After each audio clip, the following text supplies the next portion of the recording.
On time. And welcome everyone to Black Knowledge Matters. We're doing part two of a wonderful presentation. And for any of y'all who are watching this on YouTube, please go back and watch the first presentation by Mama Zerita. It's an incredible presentation that we all need to hear and learn from, and that we all need to share. Mama Zerita is presenting from two of our scholastic warriors, Asar Dr. Cheikh Anta Diop and Seba Dr. Theophile Obenga. Their presentation at the 1974 UNESCO Symposium on the Peopling of Ancient Egypt and the Deciphering of the Meroitic Script. This will be part two, and we will soon get into that presentation, but we will start as we always do, and I will hand it to Mama Zerita to pray us into the presentation. Blessings. Thank you for that beautiful introduction, Baba Youssef. And as you have said, these scholastic warriors, we're going to start with a word of prayer. Truly, this is spiritual work. Oh, Holy Mother Mut, Holy Amun-Ra, give thanks for this day, for this, the breath of life that is within each and every one of us, for the beauty and wonder of creations above and below, creations of the sky, creations of the earth. Thank you for the gathering of these precious ones who have come to learn. Thank you for my opportunity to be one who is teaching as well as one who is a student. Thank you for the lives, the spirit, the essence of Asar, Dr. Cheikh Anta Diop, and Seba, Dr. Theophile Obenga. There are not words in this language of English that I have that I can say. So bless me as I begin to speak, that the words of my mouth and the meditations of my heart are a blessing to all those within my presence. May they be a blessing to our people, to the community of Osei, and to our people at large. And give me the words that I need to convey the power, the love of these two giants. Ashe, Amen. Hey, amen. So I'm going to begin. I'm going to do a little bit of, tell you a little bit about what we're going to do this evening. We left off basically with linguistics and just getting a little understanding of what these two linguists did, because both of them are linguists. Dr. Cheikh Anta Diop is a linguist, as well as Dr. Theophile Obenga. And before I begin, I asked a question at the Historical Tribute. And I would like to begin with that and just have some discussion on that just briefly. The titling of the symposium in 1974 was The Peopling of Ancient Egypt and the Deciphering of the Meroitic Script. Do you believe that that was the focus? This is my question of Dr. Obenga. And was the Meroitic Script the focus of Dr. Theophile Obenga and Dr. Cheikh Anta Diop? What do you think?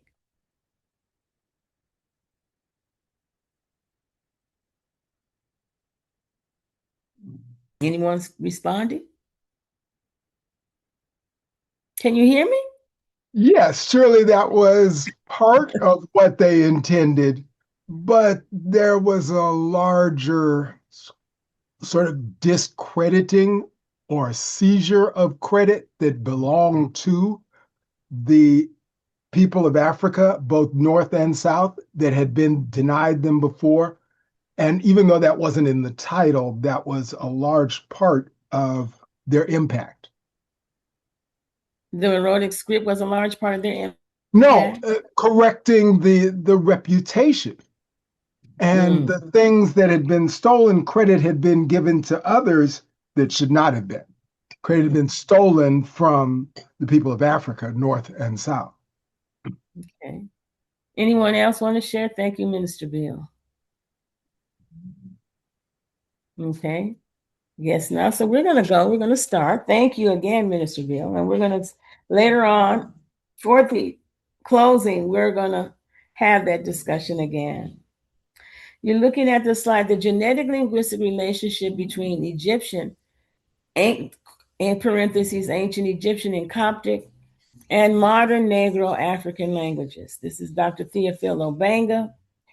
And the preliminary one is just something that the symposium was requiring of the scholars. So he's going to be presenting. You're going to see 3 preliminaries from Dr.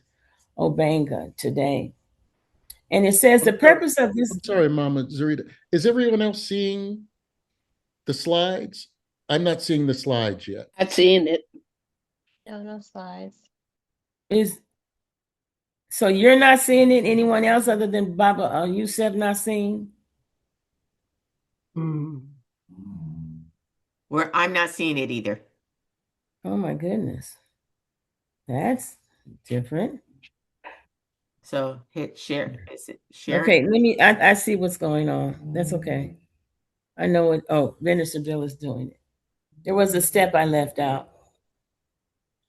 I need to share my entire screen and I didn't do that. Sorry. No problem. Okay. Okay, now we're with you. Okay, yeah. There you go. I apologize for that. But you're looking at the screen, and again, I'll reread it, the genetic linguistic relationship between Egyptian, ancient Egyptian and Coptic, and modern Negro African languages. This is Professor Obenga, Dr. Obenga. And his focus was the linguistic piece. But the focus of both scholars was on the anthropological, the linguistic, the prehistory of African people and the focus. And they brought that scientifically to the symposium. They came with a mission is not the word for it. They came with such a decisive, clear understanding of the research, of the science, the discipline, and then the spiritual understanding. It's just so, Dr. Obenga, especially in his book, African Philosophy, 2780 to 330 BCE. The spiritual piece is there. And I'll share more of that a little later. But as I said earlier, the preliminary that you see, preliminary 1, and we're going to be looking at preliminary 1, 2, and 3 tonight. And that's just something that the symposium required of the scholars. There were certain standards that they had to follow. And so Dr. Obenga says the purpose of this article is to provide details under the 3rd category of sources available as enumerated by Professor Vekuter for the cultural origin of the Egyptian people who created the civilization of the pharaohs. And it continues. This brings us logically to the problem of methodology, to which reference must be made here. Since Ferdinand Saussure, it has been accepted that the most obvious, relevant, and conclusive method of proving that there exists a cultural connection between 2 or more than 2 peoples is to adduce linguistic evidence. And so for him as a linguist, he is saying that to bring the scientific linguistic evidence forward is to really prove that there exists a connection between 2 or more peoples. And his focus, as was Dr. Diop's focus, was the connection between African people from ancient Kemet into modern times. And one of those areas was the linguistic piece, the language. And so then he goes on to say, our problem therefore consists in establishing a genetic, linguistic relationship between Egypt, that is ancient Egypt, and Coptic, and modern Negro African languages. And what I would like you to hold with you today, last week we talked about grandmother's word tote. And we learned that that's just not Mama Zerita's grandmother. That's a whole lot of grandmothers.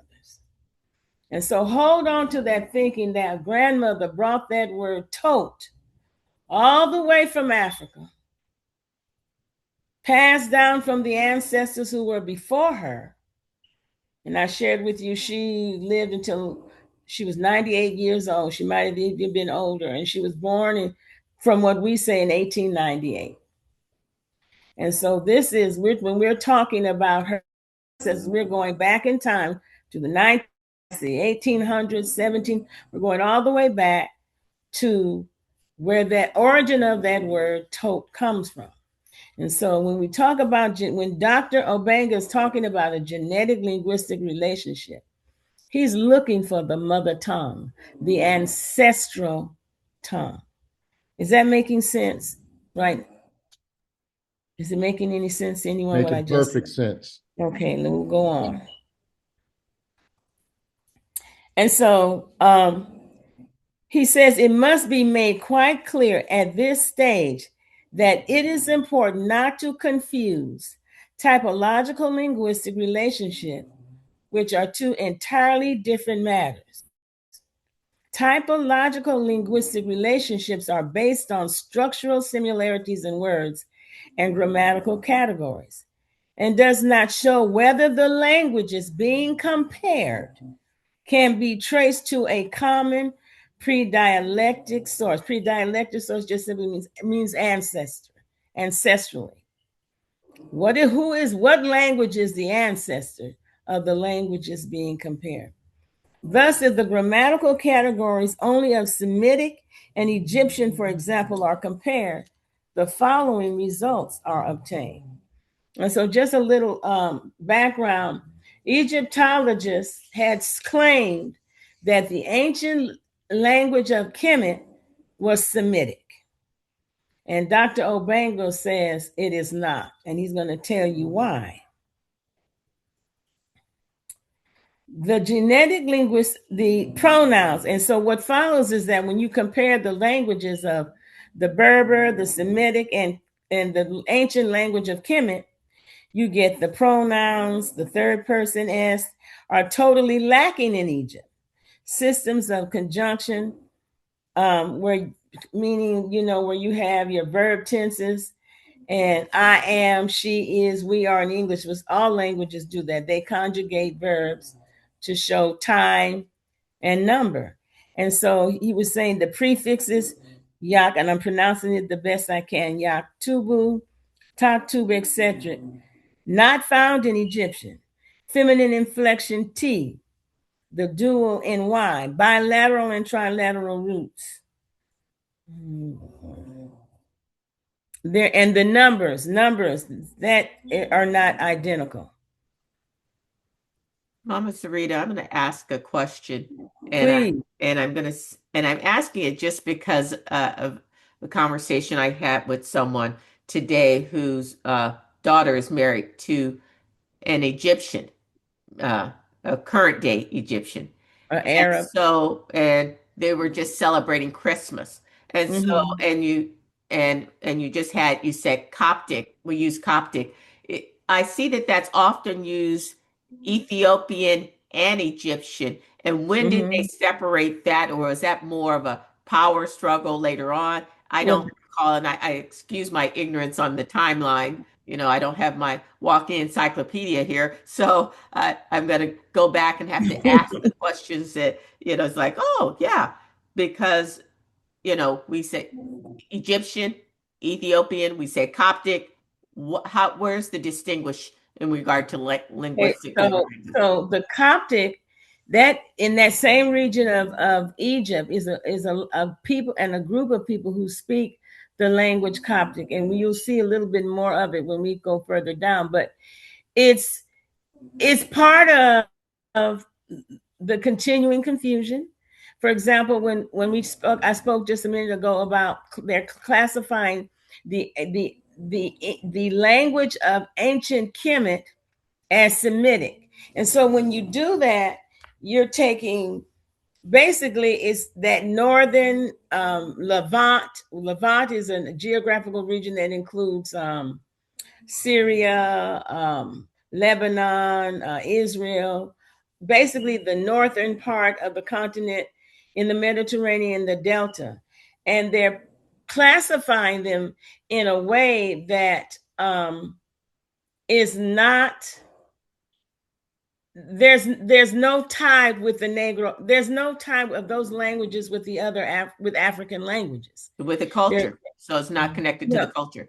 No. And so if the language isn't connected, because language comes from people, the people aren't connected. And so the Egyptology has been classifying the language of Kemet or Egyptian as Semitic, as Semitic, and that is what the discussion is. The work of these two linguists is about. Okay. So another thing that I recall, that the dialogue. So you have the spoke linguist, what we speak versus written. So that's in the different. That's more the grammatical form, and so it's all grammar hierarchies. They would talk. Upper echelon spoke one way or wrote a different way than the commoners. Isn't that? No. So what linguists look at, they look at is what the grammar for the linguist is the deep structure of the language, which determines what the rules are, how the language sounds, how the language is written, how the language, what it means, what the word meanings are, what the structure of the words look like, how do they make prefixes, how do they make suffixes, which is the morphology of the language. How do they make the sounds of the language? The lexicon is the word of the language. So they look at all of that into the deep structure. It's very tedious. It's extremely tedious, and it requires, and so what Dr. Obenga is talking about, you have to have the right method to get this. Yeah. You can't just come up there and talk about that this belongs to this group. He says it might tell you some similarities, but it's not going to take you to the genetic mother source. That's where you can make the connections in terms of historically, where the language begins. And there's a scientific technique of doing that. And if you don't follow that methodology, you're not bringing forth the correct outcome scientifically. And so he says right here, am I making any sense to you, Minister? Yeah. Yeah. Yeah. And so then the grammar for a linguist is yes, it includes nouns. It includes, so for example, they call them substantive language, which simply means the nouns. How is that noun written? What does it mean? How is it spoken? All of it goes together. And then when you take the lexicology, the words of that language, how do you string them semantically into sentences? How is the syntax? So for example, in Spanish, if I want to say black child, I'll say negra or negro niño. So the adjective precedes the adjective follows the noun. So it would be niño or niña negra or niña negra. In English, it's the opposite. But those are some syntactical and semantical kinds of parts of the linguistic structure of Spanish. Linguists look at all that. And so you have to, I can't in Spanish speak and say, negro niño, black boy. That's incorrect. That's not following their rules. I should say niño negro, because the noun precedes the adjective. And so linguists look at all of that.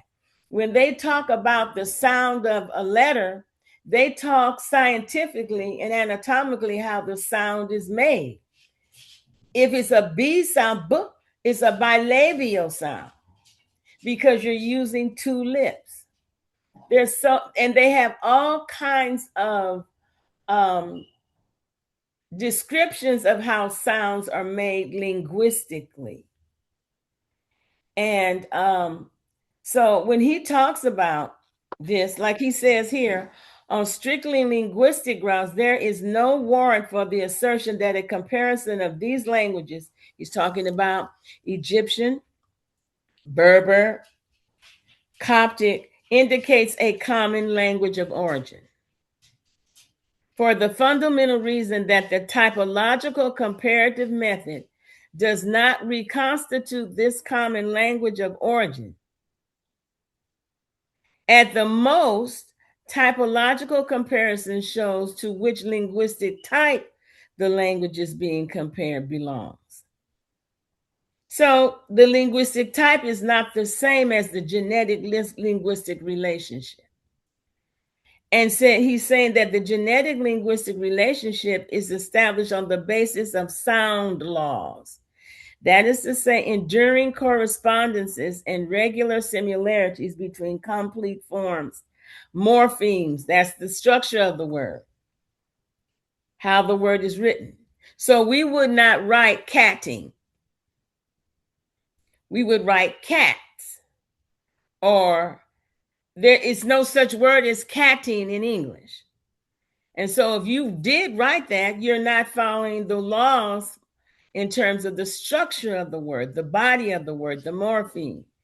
And I'm going to show you what we mean by correspondences and complete forms. I have created a chart so that it's a little more clearer. But what he's saying right now is you used the wrong method to compare the Egyptian language and to classify it as a Semitic language and in the family of languages as Arabic is. You didn't it's not in that family. And it's not because you didn't, I know scientifically, you didn't show any kind of genetic relationship. And so he says genetic relationship, as he quotes this scientist, L. Jimslev wrote, is, quote, is a function that links languages. It consists in the fact that each element of expression in one language is linked by a function to an element of expression in the other. And I'm going to show you that visually. And the function of each element is conditioned by what surrounds it and by the position it occupies in the word. So in other words, words are within an environment. And that environment of words is based on linguistic rules. The aim here is to reconstruct earlier common forms on the basis of their lexicological, morphological, and phonetic correspondences and comparisons. So let me just say that again. The aim here is to reconstruct earlier common forms on the basis of their words, the morphological, the structure, the body of the word, how the word is put together, and the phonetic correspondences. So in other words, when you're comparing two or more languages and you want to establish a genetic relationship linguistically, what I should see similarities connected between the two languages. And we'll look at that a little later on. Two or more languages. It will be appreciated that the same approach is potentially a means of identifying a common cultural macro structure embracing the different civilizations which are supported languages now having their own evolutionary tendencies. This comparative inductive method is the one used for the purpose of establishing genetic links between two or more languages. So Dr. Obenga is using a comparative and an inductive method to establish the genetic link.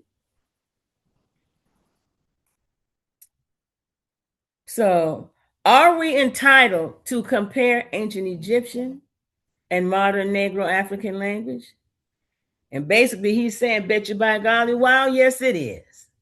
He says it is perfectly legitimate to do so, precisely to demonstrate the identical origin of the languages in question. And even though we may not have before us all these successive stages of development of the Negro African languages. So when he's talking about Negro African languages, well, I'll just wait until I show them to you. But the comparison must satisfy clearly defined criteria. And this is his presence. This is what he's saying to them. You haven't done it. When you compare the Egyptian, you did not set the standards morphologically, phonetically, and with the lexicon correspondences established by the comparative and inductive method between Egyptian, ancient Egyptian, and Coptic and modern Negro African languages. And it can't be fortuitous. It can't be, fortuitous. It can't be callous. It can't be careless, but necessarily imply a common original identity. Because A, criterion of the comparisons are guaranteed by Pharaonic Egypt, which is the most ancient exemplar of the languages being compared. B, the fact of geographical discontinuity militates against the probability of borrowings in these ancient times. And C, the separation from the common stock, which occurred in very ancient times, also rules out borrowing of morphological, grammatical, phonetic, and lexicological features. Remember when we spoke last week, we talked about words that have been borrowed from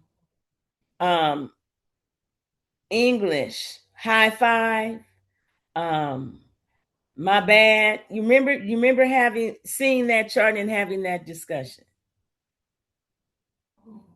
Yes, no? Yes. Yes. Yes. Okay.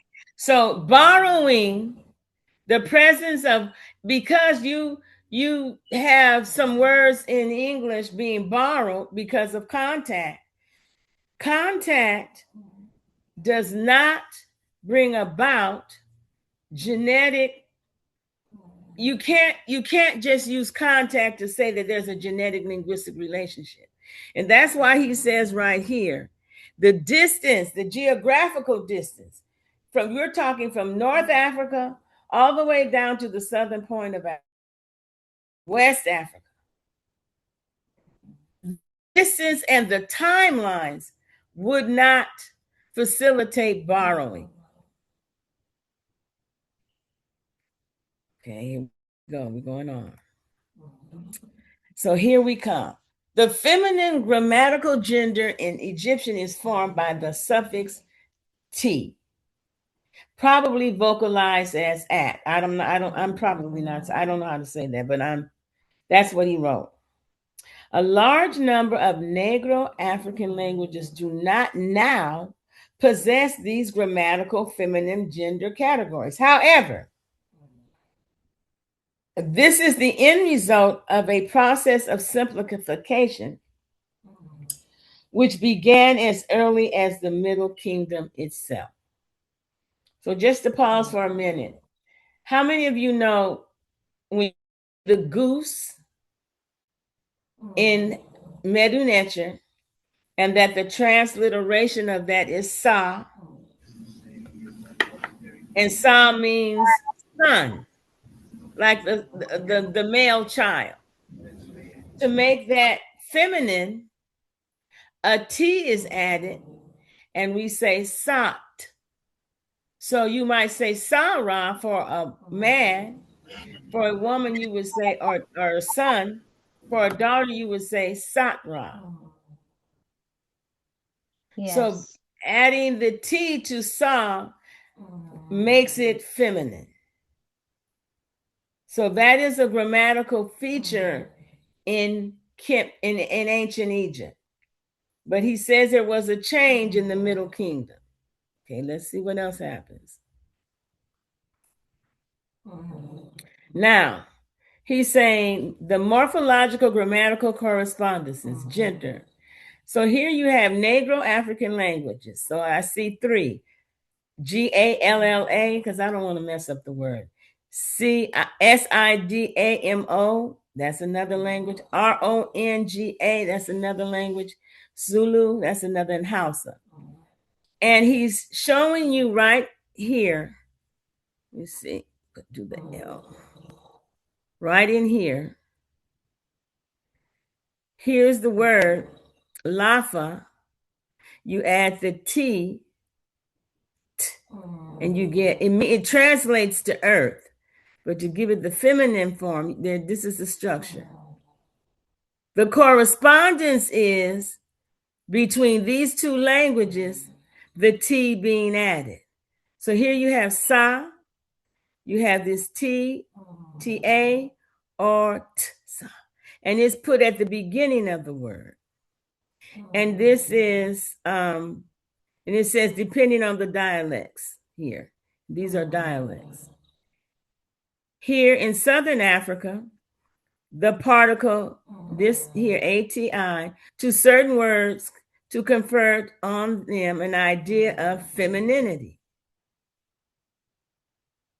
And so here you have the Zulu, and then you've got the Z and the I. And then the Hausa, again, you have the T, the A, again. Those are considered correspondences because you can see between the languages when you're comparing them, you can see the similarities that correspond to form this feminine meaning. Am I making any sense? Does that help you? Okay. Great sense. Yes, quite clear. Okay.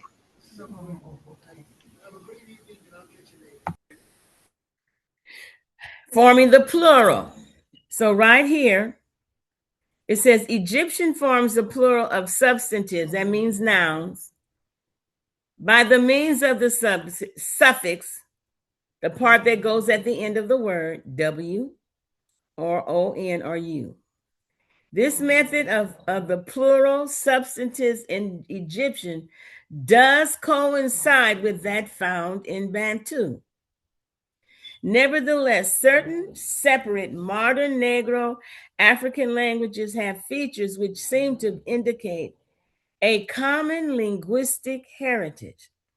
Thus, a linguistic tradition never entirely disappears if a given language family is considered as a whole. So here you have Kanura, this is the land area. And here you have, going back to here, W, these are suffixes, ON or U. Here's the root word. Here's the suffix W and the A, and it's a horse. The word means horse. Among the Ebwe in Togo, the countries of Togo and Ghana, West Africa, we're using the root word is a ATI, and then the suffix added to that is a W, which is here, and an O. The word means tree. Among the Bambara in Mali, here's the root word Malba, and then you have the suffix on, O-N, I'm sorry, I shouldn't have said on, because I don't know how it's pronounced. These 2 words are basically meaning the same. That's why you have the slash there, and they mean mother. Among the Duyula of a Mandeg dialect, root word, they added O-Ns. Here's the suffix here, and it means man. The Soninke is another people. Here's the root word. They added a U to mean star. Among the Dogon in Mali, West Africa, the root word is A-N-A. And here you have the suffix U, and it's a nasalized vowel. Leave it up a little longer, just a minute more, a couple of seconds.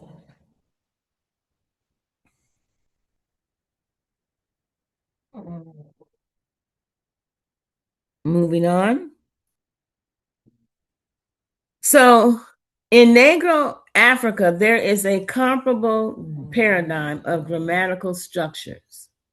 So let's look at them. In the Bayanda, you have the word Lungi. It means beautiful. Here is a prefix added to it, and now the word becomes beauty. Okay, let's look at the structures here. In Congo, the word MBOTE means good. Added this to it, and it means goodness. What is the structure that you're seeing here? What's the structure? Take a guess. Come on. Somebody talk to me. Adding the suffix. You mean where's the suffix being added? In the front. In the front. So that's the prefix. That's a prefix, yeah. Okay, so that's the structure. So you see this common structure that Dr. Obenga is pointing out. Either the suffix or the prefix is added to the base. That's a morphological structure that he's saying. He's saying it's a comparable paradigm of grammatical structures. And so here in Luganda, you have the word this here, and it means bad. When you add obu to it or obu, it becomes badness. Here's another word from the Wolof. The word is bon, meaning bad. To make it badness, they're adding to the front of the word structurally. The morphology of the word goes from bon to bubon. The morphology of this word, mbi, goes from mbi to bumbi. And so here you have the morphology, this comparable paradigm that is happening with the root word to change the meaning of the word. Dr. Cheikh Anta Diop's scientific anthropological evidence. He says, the witness of the Bible. The Bible tells us, quote, the sons of Ham were Cush, Mizraim, Egypt, Punt, and Canaan. And the sons of Cush, Seba and Havilah, and Sabta, and Raman, and Sabtepcha. Generally speaking, all Semitic tradition, Jewish and Arab, classes ancient Egypt with the country of the blacks. The importance of these dispositions cannot be ignored, for these are people who lived side by side with the ancient Egyptians and had nothing to gain by presenting a false ethnic picture of them. Nor is the notion of an erroneous interpretation of the facts any more tenable. So here's the cultural data. Among the immeasurable identical cultural facts recorded in Egypt and in present-day Black Africa, it is proposed to refer only to circumcision and totenism. According to the extract from Herodotus, quoted earlier, circumcision is of African origin. Archaeology has confirmed the judgment of the father of history. Herodotus was referred to as the father of history. And this other scientist, Elliot Smith, was able to determine from the examination of well-preserved, I'm going to say ancestors, you all can read it as mummies, that circumcision was the rule among the Egyptians as long ago as proto-history era. Now, just a minute ago, we were talking about here is the linguistic root presented here. Here is eyewitness, and that being the authors of by the Bible. This is from Genesis chapter 10. And then there's cultural.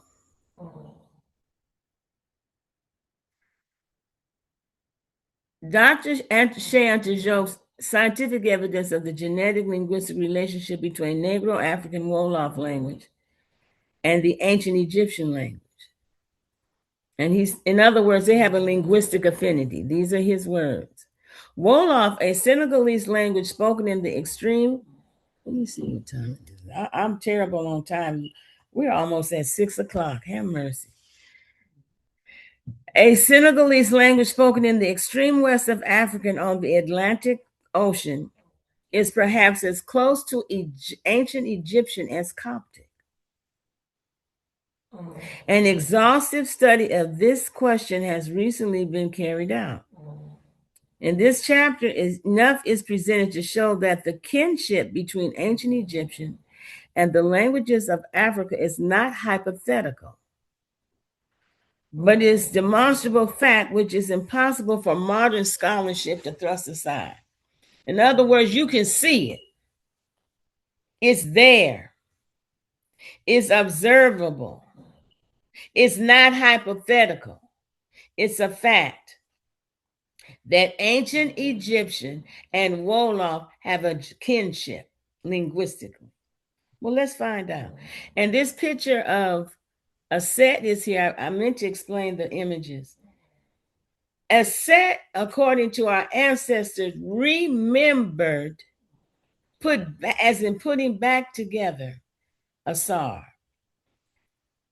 Dr. Cheikh Anta Diop and Dr. Theophile Obenga are doing exactly that. They are remembering, putting back together the languages of ancient Kemet and modern day Africa. And when you put together a language, you put together a people, because if you don't have people, you can't have a language. So they're not just talking about the language, they're talking about the continuity of African people historically. Mama Zerita. Yes, sir. First off, please continue to take your time with this teaching. This is beautiful. And I agree with Baba Jeffrey in the chat. It's a fantastic presentation and all good, Mama Zerita. We are with you. Okay. And not only is this a incredible from our scholars, your teaching and your presentation is really demonstrating that it's truly an anointing in your ability to take this information and teach us. And I would like to just hand it to Minister Bill. He has his hand up for a question. Okay. Actually, she's already answered it. Thanks, Mama Zerita. Oh, you're not going to tell me what the question was? Okay. You know what, Mama Zerita, one of the things that this makes me reflect on, as you said, it's spiritual, and that when you saying the parts of the word, compound words, so someone takes the whole, for lack of a whole chicken, and then they use the legs, and somebody uses the breast or whatever, the wing, but what it came from was the chicken, the whole chicken. So that's kind of what I see, all the other stuff. So it goes back to always the connection is the semi homemade from us. Yes. What it is, the word sound in the beginning was the word. Yes. And the word was God. Yes. And what they're doing, you can take this not only with everything African, the food. There are brothers and sisters who are chefs and who are saying, you are taking our food and you calling it something else. Yeah. That's not, and removing the African origin and creativity of what the recipe is. Yeah. And so it's consistent with the paradigm to going back to what Baba Yusuf said at Kwanzaa, the African self. And so that you separate from the mother the child. And yes, and the other thing you said is not, when we've always heard it's not what you say, but how you say it. And that's what you've put also in how what you put before it, what you really with the meaning and what is projecting, you know. Yes, yes. And so here it is again, Dr. Shand, he's providing with Wolof. And I was trying to reach out. One of the parents I work with is Wolof. And I sent her the list in Wolof. And she sent it to someone on the continent. I'm hoping that they will get back to me at some point. What time is it, Lord? But don't worry, it's 5:51. We're good. Okay. We're good. Okay. And so hopefully I want to get that language to you because I'm not going to try. I'll just spell the words. I'm not going to try to give it the English sounding. But here we're continuing with the linguistic affinity between ancient Egyptian, Coptic, and Wolof. So what you have here, you have the Egyptian, you have the Coptic with this dialect, and then you have the Wolof. Here's the word, K-E-F. What's the meaning? To grasp or to take a strip of something. In the Coptic, you have K-E-H, to tame. In Wolof, you have K-E-H, to seize a prey. In the Egyptian, you have the F-E-H, to go away. In Wolof, you have the F-E-H, to run off. What are the correspondences? You have this symbol, F-E-H, in Egyptian, and here's the correspondence here. You have the F-E-H. Now that's the lexicon piece. The morphological piece is the meaning. It means to go away. Here it means to rush off. That's a similar meaning.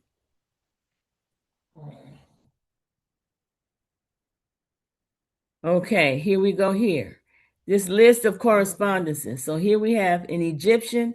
I'm just going to point and give, I'm going to stop talking for a minute and just point and give you a chance to just read them.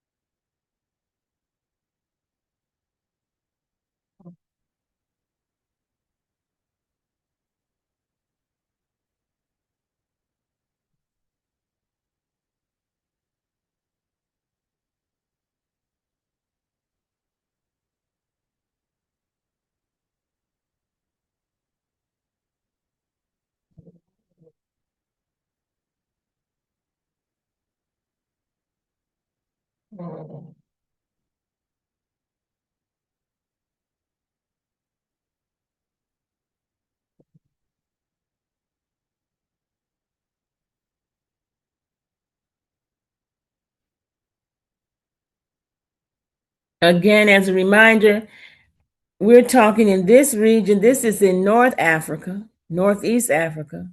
And this language comes from a people in the extreme west of the African continent, Senegal. And many of us have been to Senegal. There are a number of people in Mosul who have been to Senegal. You've had some of us, some have family members who have married among the people, the Senegal people, Senegalese people.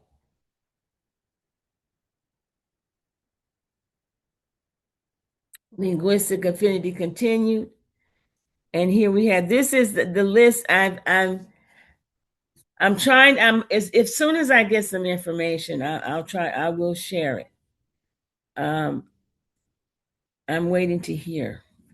But again, this is a list of the Egyptian and the Wolof presented by Dr. Cheikh Anta Diop, and looking at the structure of the words, and the correspondences. This is over thousands of years. This is retained linguistic affinity. There's no borrowing here. That's what Dr. Diop is saying, and that's what Dr. Obenga is saying. The Sankofa bird represents, as we know from the, it's an Adinkra symbol from the Akan people of Ghana. and to go back and fetch your history. And that is not only just go back and fetch it, but bring it forward. Look into the past to bring it into the present and go forward into the future. And Mama Zerita, Mama Keisha has a question, has her hand raised. Okay. Just one point of information. Is Dr. Cheikh Anta Diop's first language Wolof? Yes. Thank you. And thank you for the work you have done for us. Okay. And so here we are, understanding the genetic linguistic relationship between ancient Egyptian and Negro African language Wolof. So this first paragraph is coming from me. I have shared 2 columns of ancient Egyptian and Wolof verb forms, which were provided by Dr. Cheikh Anta Diop on pages 28 through 29 in the text General History of Africa 2, Ancient Civilizations. These verb forms are not the only linguistic evidence provided by Dr. Diop. However, I believe the stellar verb forms are, in his words, quote, as we shall see, the kinship is genealogical in nature. Close quote, Dr. Cheikh Anta Diop is demonstrating the relationship between ancient Egyptian and the Negro African language Wolof via the retention of the morphological structure of the 2 languages over thousands of years. Remember, morphology is the structure/meaning of a word. We have just observed the similarity of structure and meaning of the 24 words from 2 languages that have retained a genetic relationship from the time of ancient Egypt to modern day. Geographically moving from the northeast region to the western region of the African continent. To quote his colleague, Dr. Obenga, quote, genetic linguistic relationship established on the basis of sound law. That is to say, enduring correspondences and regular similarities between complete forms, morphemes, and phonemes in the language being compared. These are examples of endearing correspondences. This word corresponds F-A-E-H with the Wolof, F-E-H. There are some form changes, but you see the similarities with the correspondences. And they're enduring. They've been retained, not borrowed. So grandmother, when she brought the word tote, she wasn't borrowing anything. She's speaking the original word from the word environment of its linguistic origin, which is Niger-Congo, a family of languages on the African continent.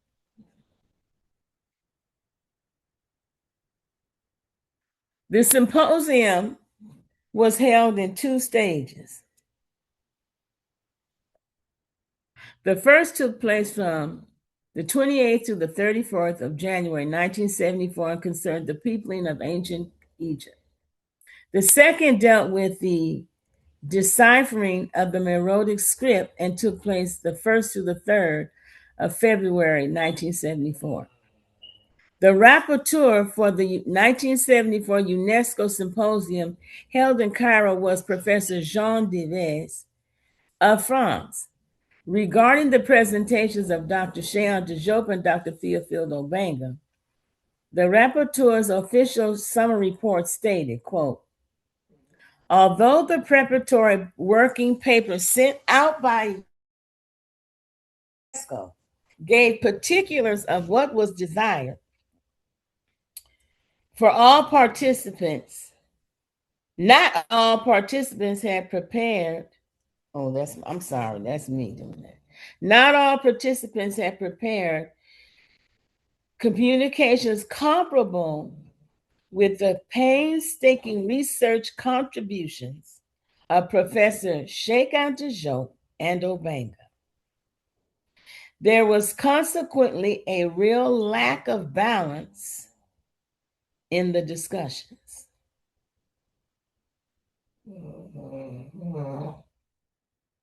Why do you think that is? There was a real lack of balance.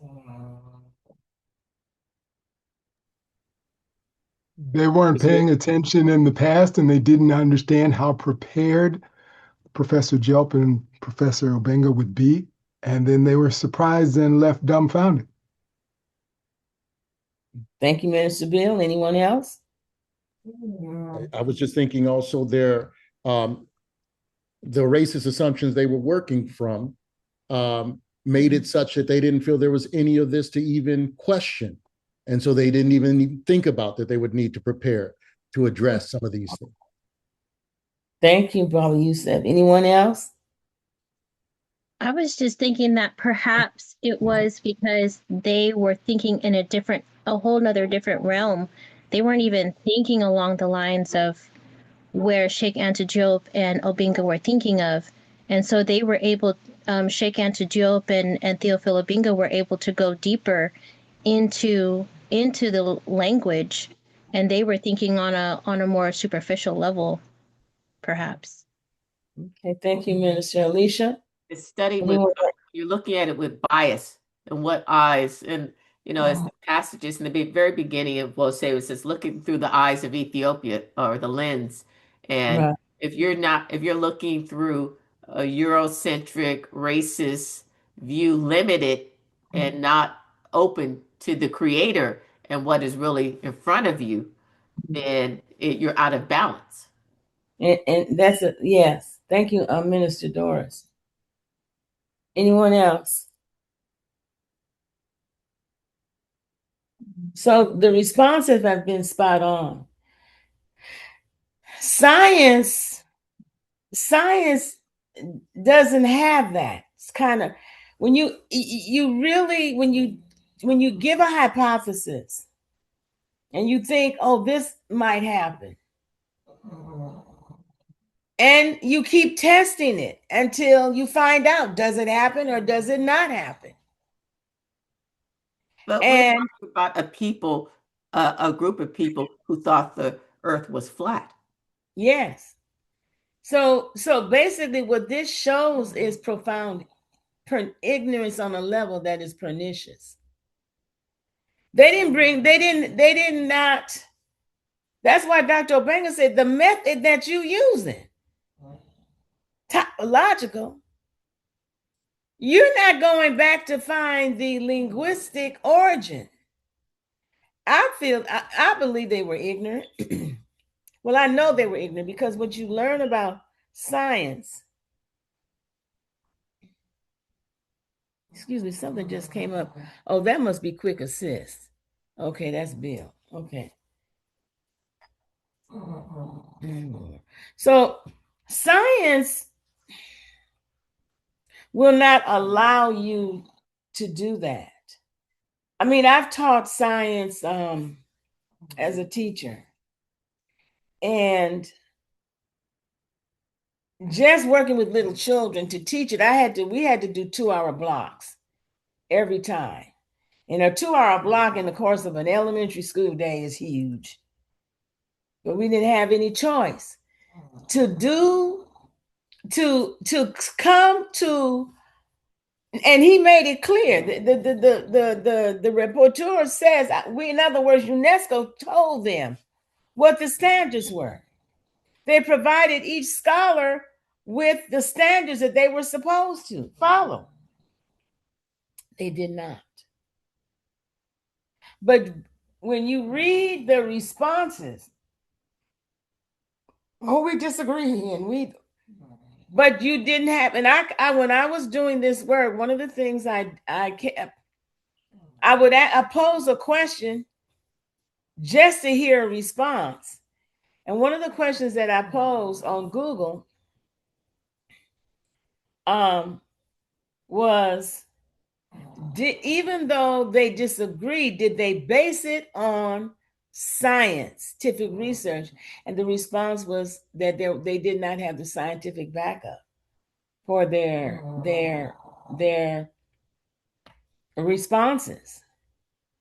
And so they felt quite comfortable, and they're still feeling quite comfortable.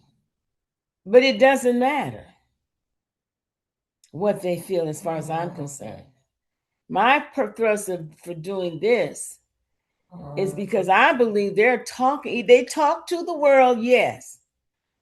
But basically what they're saying is until the lion tells his own story, the tale will always favor the hunter.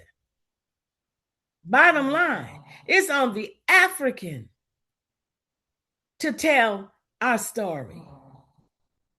I'm not going to disbelieve what my mama taught me. Why? Because at some point there is a level of trust, and what they would want us to do as a people, check out the work that they're bringing for yourself.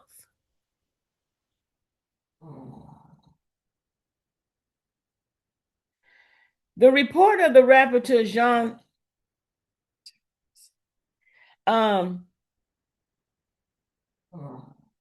the rapporteur's summary and the symposium results included: 1, the dominance of the argument. The presentations by Dr. Cheikh Anta Diop and Dr. Theophile Obenga were noted for their scientific rigor across multiple disciplines, including linguistics and anthropology. Scientific quality. Their contributions were highlighted as the most thoroughly prepared, contrasting with other participants who were often unable to provide comparable counter evidence. The consensus. The official report noted a move away from traditional Caucasian origin theories with a general consensus that there was no evidence ancient Egyptians were white. Now I went on Google, and this is the version that I got. It is not written from Dr. Obenga. I'm not quoting Dr. Obenga, and I'm not quoting Dr. Cheikh Anta Diop, I say. As of 2025, the 2025 UNESCO Multidisciplinary Review of the 1974 Cairo Symposium was published as part of the new volumes 9, 10, and 11 of the General History of Africa. This review utilized 5 decades of new data to reevaluate the origins of the ancient Egyptian civilization. The main conclusion of the 2025 review, including this was done from what I read in October, about 3 or 4 months ago. The affirmation of African identity. The review reaffirmed that Egypt is African. It moved away from the earlier Eurocentric Caucasian origin theories in favor of a model where Egypt was shaped by populations from the African interior. Southern origins of the unification. New archaeological and anthropological data reposition Upper Egypt, which is the South, as the primary engine for Egypt's political unification. This movement from south to north integrated diverse cultural traits into the early pharaonic state. The multidisciplinary genetic evidence. Studies cited in the review identified close genetic affinities between Upper Egyptian populations and sub-Saharan groups.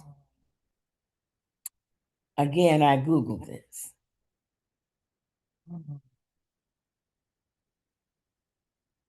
Oh, let me go back before I go into this. You know, when you say you Google it now, that's the thing. One of the things that you started out with is fact. Right. And so if it starts out with fact or truth, you know, that's how we talk about truth, justice, and righteousness. So if it's not a truth, then it's not a fact. Then they're not going to get to a logical conclusion. Well, if you continue to research this, I'm finding information such as, like, for example, on this piece here, the affirmation of African identity. I've read where there's been new genetic, the genetic research, and the genome for the African identity is 90% or 80% African, but then 20 to 30, 20%, 30 to, no, it would be 20 to 10% from the east, northeast, or they just can't get it. The thesis is the facts that were proven, the evidence is that the origin is African black and African. And one of the things that Dr. Joe pointed out, he said there are two types of Africans. He said Africans, well, phenotypically, not two types of Africans, but phenotypically, Africans can be have the kinky curl pattern, or they can have the longer, straighter curl pattern. That is not, and that's not from mixture. That is just typically how African people look. We have different curl patterns of hair, different complexions, and that's part of being Black African. And I don't get all excited about this. I really don't, because they're still searching, and you're going to be searching because you didn't do the science. You did something else. And we have to move forward. They're going to continue to whatever. I didn't get all excited about it. I just did not. I mean, the truth is the truth. I'm excited about Dr. Obenga and Dr. Job Ashe. That's where I am. And I will say this: when you look at our people, you see ancient Kemet.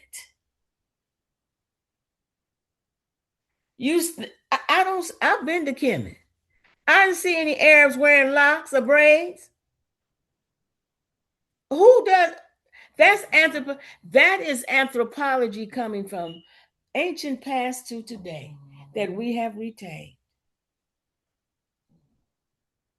We bear witness of it. What we have to do is help our people to see where that came from and what you're doing. So here we come to the piece about the Meroitic script. And the Meroitic script, which was used by the cultures of Napata and Meroe, was still not understood, although the script had already been deciphered. To clarify further, according to Professor Menu Ampim, the Meroitic script was created by the Kushites, and it has 23 signs, including 4 vowels, A, E, I, O, U. The script was deciphered in 1909 by Francis L. Griffith, a British Egyptologist, based on the Meroitic spellings of Egyptian names. So they were able to find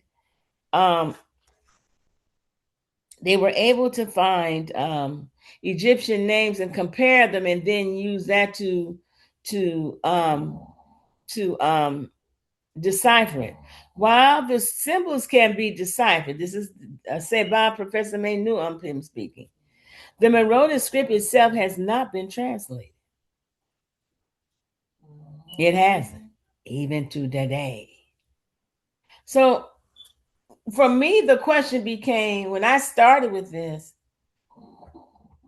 well, they're Egyptologists. Why were they really focusing on the Meroitic script? I found my answer. So Professor Shiny says that there are 3 possible methods of approach.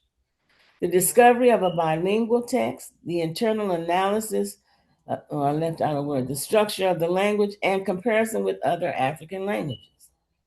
Professor Cheikh Anta Diop was very pleased with the progress achieved. Pending the possible discovery of bilingual text, he suggested that use should be made of computer-based methods which had made possible the partial deciphering of the Maya hieroglyphics by the Leningrad team headed by Professor Norosov. So you know the Mayan people are the people of southern Mexico. In other words, they are the people basically of the that part they call Central America, that area. And so they were able to with bilingual text, they were able to decipher it. Professor Obenga, and then Professor Cheikh Anta Diop hoped that a systematic compilation of the vocabulary would be in the Sudan, and that an identical compilation would be carried out in other regions of Africa with the collaboration of Professor Obenga. Professor Obenga endorsed this idea and suggested that an inventory should be made of the grammatical features of the Meroitic, which were currently known. And Mama Zerita, I just want to give you, we got about 13 minutes left. I know you wanted some time for questions, okay, so just give you the time check. All right, let me stop. Questions, comments? I need to stop. I want to hear from you all. First of all, what is this? What are we looking at on the screen? What is that? Where are we? We'll see. Where are we in this slide? Nubia. Okay, you say Nubia. Anyone else? We'll say. No. We'll say. Is the front structure. Sudan. Okay. So I've heard Nubia, Sudan, and Wose, which is Waset. Wose is in the southern part of Kemet. Anybody else? That pyramid in the back says Sudan. You see the word Sudan? No, I see the shape and also the composition. Okay. That's Ethiopia. Okay. Oh, I just love this. That's Ethiopia. Wait till I tell Professor Seba. Ha, pimp. Okay, so we've got Ethiopia, Kush, Sudan, and Wose. You are in Kush, the Sudan. That's what you're looking at. Kush is present day Sudan. Let me stop. Okay, let's talk. One question about that pyramid in the back of this picture that's partially coming apart. There's a number of them. There's another one next to it as well. Right. That's harder to see. Are those in the path of the proposed dam? I don't know. These are not. This is Dr. Says Professor Menu has these in his book. They're not. No. They were not, flooded by the dam. And he gave me the exact name where they are. I forgot. I can't remember. But it's in the Sudan. And this is Kush. Where are the most pyramids in the world located?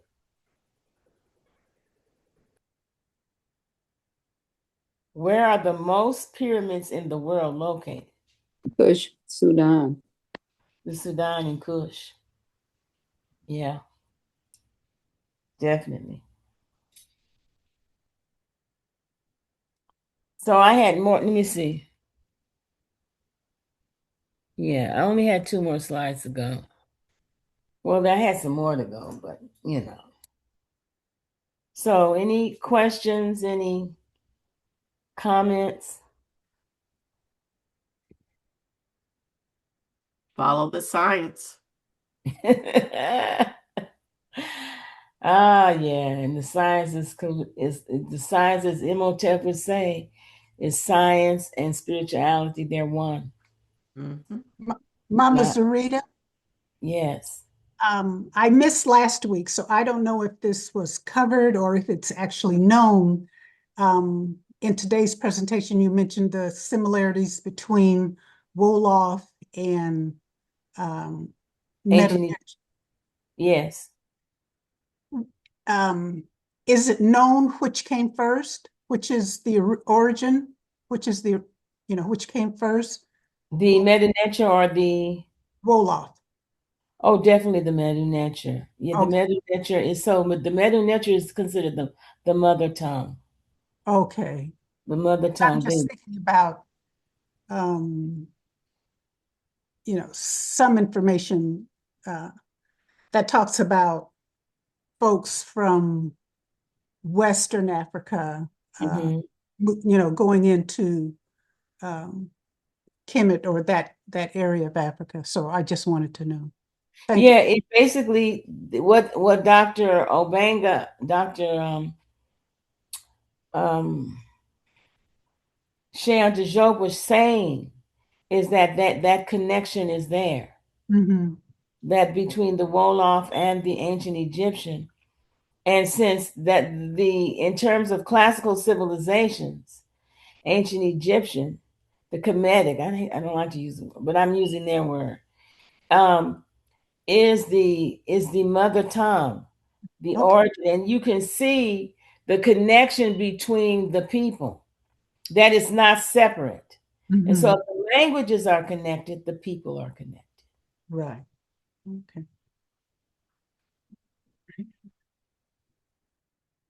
So you were able to this part 2 was the part that delved, you didn't miss it in part 1.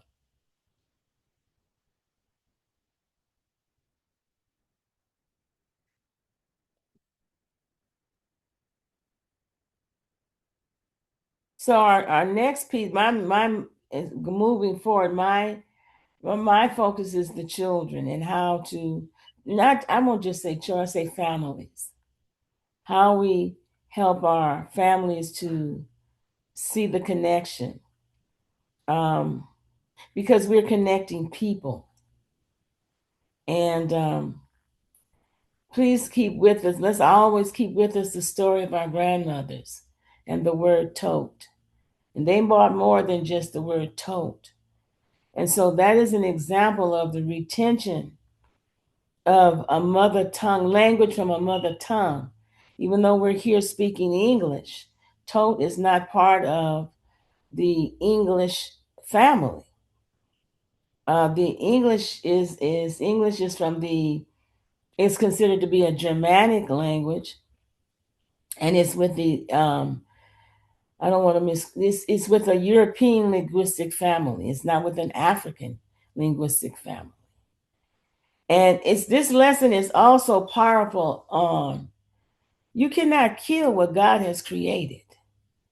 There's been a lot that has been done, but creation is of God. And you can't destroy a people. You can't. You cannot. And they're showing that. That's what their work shows. You can't, it's impossible. And when those children said, "Don't you see?"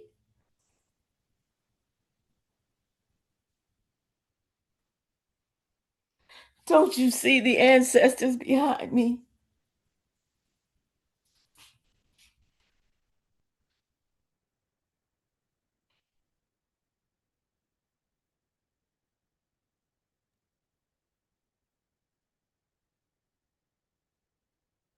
The work of these men is it's so, I just don't have words for it. It is so, it's just amazing. And they came because they had a knowing. And that comes from deep within. that God sense, that ancestral connection. Ashe. Ashe. Ashe. And Mama Zerita, you just said you don't have words for what these men created. And I would just kind of push back on that a little and say you had powerful words to help express and bring to us what they have brought to us in a way that just brings it in a way that I think we can help reach some of our children. And so thank you so much. Asante Sana, Mama Zerita. And I would ask all of us to please come off mute and give recognition and thanks for our Mama Zerita in this presentation.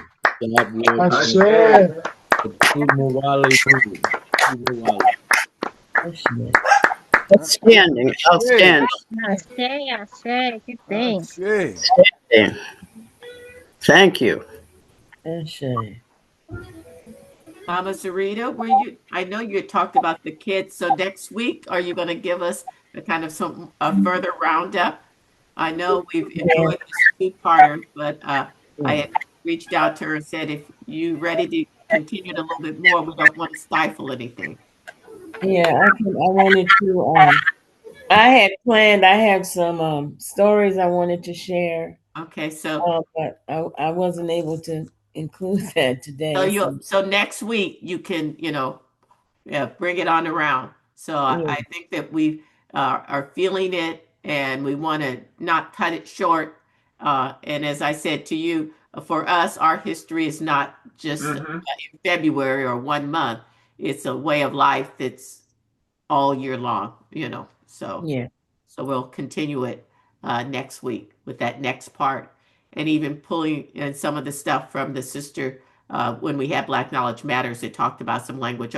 I'll provide that to you and see how that even fits in with some of the things that you've already presented. Okay. Ashe. Absolutely beautiful. Thank you again. And before we end for this week, are there any announcements, community?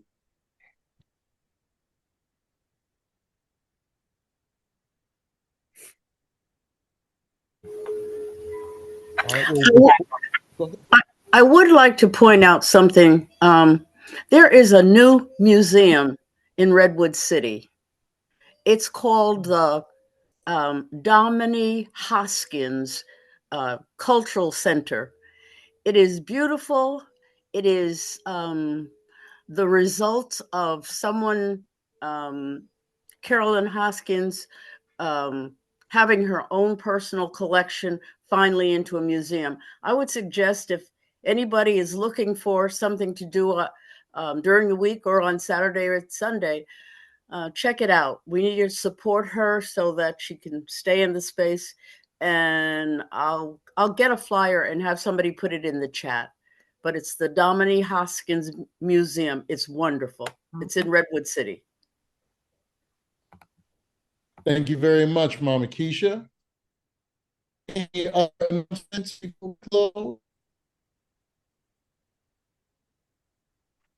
I will ask you all to take this powerful message Mama Zerita gave us and to share it. I would like for everyone to just take 5 seconds and think of 2 people that they are going to share these previous 2 presentations and invite to our presentation next week. Take 5 seconds and get those 2 people in your mind, and then please reach out. And with that, I will hand it over and ask if there anyone would please pray us out.